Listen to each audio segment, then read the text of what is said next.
자, 이번엔 사회 관련 기사 이어가 보겠는데요. 좀 생각해 볼 대목들이 곳곳에 있는 내용입니다. 조선일보입니다. 용감한 8세 딸, 괴한 혀를 깨물고 뛰쳐나가 도와주세요. 그래서 큰일을 막았다는 겁니다. 여기 자세히 설명되어 있습니다. 전자발찌를 찬 50대. 전자발찌니까 이게 성범죄 관련자예요. 새들어 살던 집 2층 모녀를 노리고 한밤에 담을 넘어 침입했습니다. 그래서 침대에서 TV 보던 엄마와 잠자던 딸을 성폭행하려고 했습니다. 그러나 불발됐죠. 아무튼 다행입니다. 천만 다행입니다. 그건. 달려온 주민이 질책하자 이 전자발찌찬 50대 신고하지 말아달라 합의하겠다. 이게 합의된다고 되는 내용입니까 지금. 이런 얘기를 했다는 거예요. 다행히 이 8세 아이가 용감하게 행동을 했기 때문에 다행입니다. 이렇게 깨물고 뛰쳐나가서 주민들한테 도움 요청을 해서 잡은 겁니다. 자, 다음 기사 또 있습니다. 보시죠. 여기입니다. 그런데요, 이 체포된 이 전자발찌를 찬 이 50대 경찰에 잡힌 뒤에 이런 얘기를 했답니다. 난 성폭행 못한 미수범이다. 교도소에서 곧 돌아온다. 이거 피해자가 이 얘기를 들으시면 무슨 생각이 날 겁니까, 이게? 전국에 전자발찌를 찬 사람이 3,800명이 지금 있답니다. 그런데요, 이 사안을 가만히 보면 도대체 전자발찌는 왜 차는 건가를 묻지 않을 수가 없습니다. 여기 보시죠. 자, 그에게 부착한 전자발찌는 범죄 예방과 거리가 멀었다. 모녀가 사투를 벌이며 싸우는 동안 수사기관은 그의 움직임을 파악하지 못했다.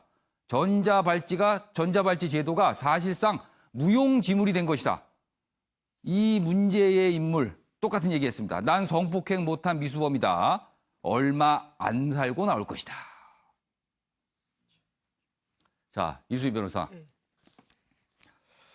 전자발찌 왜 있는 겁니까? 이런 거 못 막고 그거 왜 채우는 거예요, 도대체 그걸? 그러니까 이 전자발찌의 기술이 아직 예. 이 정도밖에 안 되는 게 이게 뭐 세계적인 건지 아니면은 뭐 우리나라 전자발찌 제도 그 전자발찌의 어떤 기술적인 한계인 건지 그건 잘 모르겠습니다만 예. 저는 좀 이런 거는 그러니까 이제 보호관찰 제조의 문제에 대해서 얘기할 때도 인력이 턱없이 부족하다라는 얘기를 하거든요. 그러면 그런 인력 문제를 좀 기술이 보완을 해줘야 할 텐데 좀 그러면 이런 뭐 전자발찌가 됐든 그래서 뭐 CCTV가 서로 예. 연계가 돼가지고 이동을 실시간으로 체크할 수 있고 뭐 이상 예.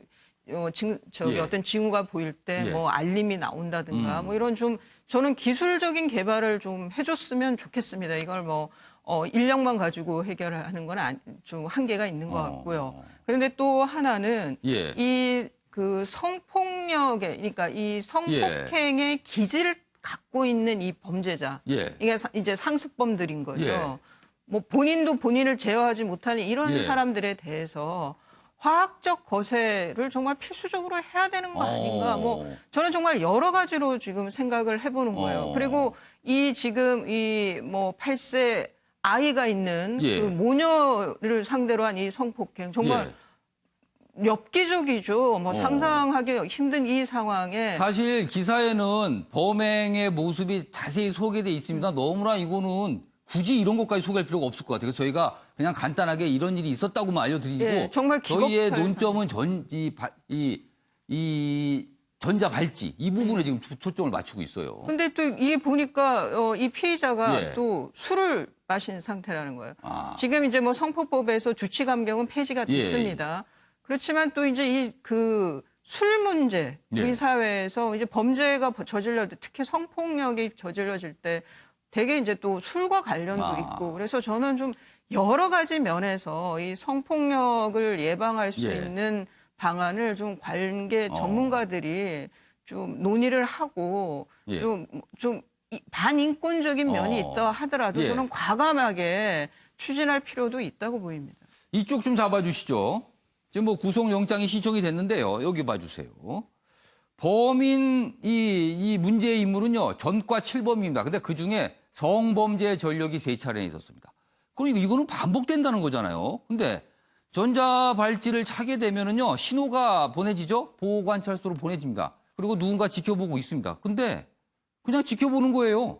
뭘 하는지 모르는 겁니다. 그리고 지켜보다가 좀 이상하다. 그러니까 예를 들어 발찌를 파손한다 그러면 이제 신호가 가지 않습니까? 그러면은 그때서야 뭔가를 확인해보고 이러는 겁니다, 지금요. 그럼 이런 발찌는 왜 차는 겁니까, 도대체? 최창현 교수님. 전 전자발찌 저 부분은 반드시 기술 개선을 해야 돼요. 예. 저런 식의 지금 3,800명 정도가 예. 전자발찌를 차고 있다는데 지금 이 기사뿐만이 아니라 전자발찌를 찬 사람들이 성폭행 이런 것들이 여전히 많이 나오잖아요. 보도가. 그렇습니다. 그렇다면 이거는 한두 번 문제가 아니기 때문에 전자발찌를 찬 사람이 어떤 저런 일을 할 때 바로 즉각 출동할 수 있게끔 이 완전히 이 제도를 바꾸고 지금 저런 네. 기계로는 안 되니까 아까 이수희 변호사가 잠깐 말씀하셨는데 차라리 화학적 고세는 저도 어떠냐는 아까 그 말씀 드리려고 했었는데 근데 예. 그 부분은 조금 또 다른 여러 가지 측면과 같이 고려가 돼야 되겠죠. 물론 이 목적은 분명한 건데 그렇다고 예. 화학적 고세를 하는 게 맞느냐 뭐 윤리적인 문제도 있을 것이고 예. 다른 여타의 문제가 같이 고려돼야 되겠습니다만 저는 화학적 고세까지도 우리 사회 성폭행 저 문제가 저는 완전히 인간의 그 모든 걸 맞서라는 거거든요. 지금 자꾸 반복되는 너무 모습이잖아요. 많지 않습니까? 저희 예. 저는 화학적 고세 여러 가지 그런 과도한 면이 있음에도 불구하고 그런 예. 걸 포함해서 예. 우리가 사회적으로 이건 정말 범사회적으로 다시 논의할 필요가 있다. 전자발찌의 기술적인 개선과 포함해서 말이죠. 예. 그렇게 생각합니다. 물론 좀 보호관찰소 관계자 여러분도 한 분께서 여러 명을 담당하니까 다 일일이 점검하지 못하는 어려움도 있을 겁니다만 그러나 전자발찌를 착용한 상태에서 범행이 이루어지는 게 지금 반복되고 있거든요. 그러면은 이거는 근본적인 생각을 해야 된다는 신호가 자꾸 나타나고 있는 거잖아요. 이거 고민해야 될 것 같습니다, 진짜. 자, 이번에도 뭐 사회 관련 기사라고 할 수 있겠네요. 이쪽 보시죠. 버닝썬의 나비 효과인가? YG. 요새 굉장히 좀 여러 가지 어려움에 처해 있죠. YG. 루이비통의 670억 토해낼 판이다. YG와 루이비통 이런 얘기가. 루이비통은 명품업체 아닙니까? 670억 토해내야 된다는 얘기네요. 여기 보시면 주가 급락에 주식 전환이 어려워 자체 자금 마련에 상황 필요했다. 이게 무슨 얘기인가 하면 여기 있습니다. YG 엔터테인먼트가 2014년에 루이비통으로부터 600억 넘게 투자를 받았어요. 근데 그 당시에 약속을 한 게 5년 뒤에 그 투자한 돈을 갚을지, 이자를 붙여서 갚을지 아니면 주식으로 전환할지였습니다. 그런데 요즘 보세요. 여기 있습니다. 그래프. YG 엔터테인먼트 주가가 올해 들어서 쭉 빠지고 있습니다. 그러니까 루이비통 측에서 주식 아니고 그냥 돈으로 달라 이런 겁니다. 윤경호 의원님 어렵군요. YG 엔터테인먼트. 예, 이런 걸 보고 전환 상환 주식, 예. 전환 상환주라고 합니다. 예. 투자를 받을 때 이 두 가지 지금 이 앵커가 얘기한 대로 조건을 붙여놓는 거예요. 주가가 오르면 매입 시점보다 주가가 많이 올랐으면 5년 지난 뒤에 주식으로 받는 게 유리한 주식으로 받아서 주식을 팔면 그 시세 차익을 얻을 수 있잖아요. 예.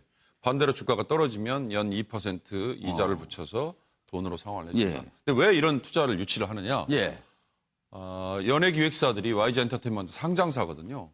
상장사들이 루이비통 같은 명품 업체가 투자를 하는 것만으로도 주목을 받고 주목받고 효과가 있겠네요. 사업 다각화라는 얘기도 듣고 예. 그러니까 그런 어찌 보면 상당히 불리한 조건인데도 그걸 감수하고 이런 예. 투자를 유치를 했던 거죠. 그게 이제 나비 효과라는 말이 참 적격인 것 같습니다. 연애 관련돼서 이렇게 문제가 생기면 이런 엄청난 돈 문제가 발생할 수 있는 거네요. 알겠습니다.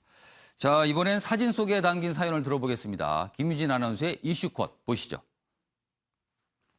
이슈들을 사진으로 살펴보는 시간 이슈컷입니다. 첫 번째 이슈 태그는 주차장입니다. 사실 여긴 주차장이 아니라 터널인데요. 차량 동호회 회원으로 추정되는 이들이 이렇게 터널 안에서 차를 세우고 사진을 찍어 올렸습니다. 이에 온라인에선 이들을 처벌해야 한다는 비판의 목소리가 높은데요. 심지어 청와대 국민청원까지 등장했습니다. 경찰은 현재 터널 CCTV를 확인하는 등 내사에 착수했다고 하네요. 두 번째 이슈 태그는 땡볕입니다. 최근 공항에서 일하는 하청 노동자들의 모습이 공개됐는데요. 종일 야외에서 일하지만 땡볕을 피할 휴식 공간이 마땅치 않다고 합니다.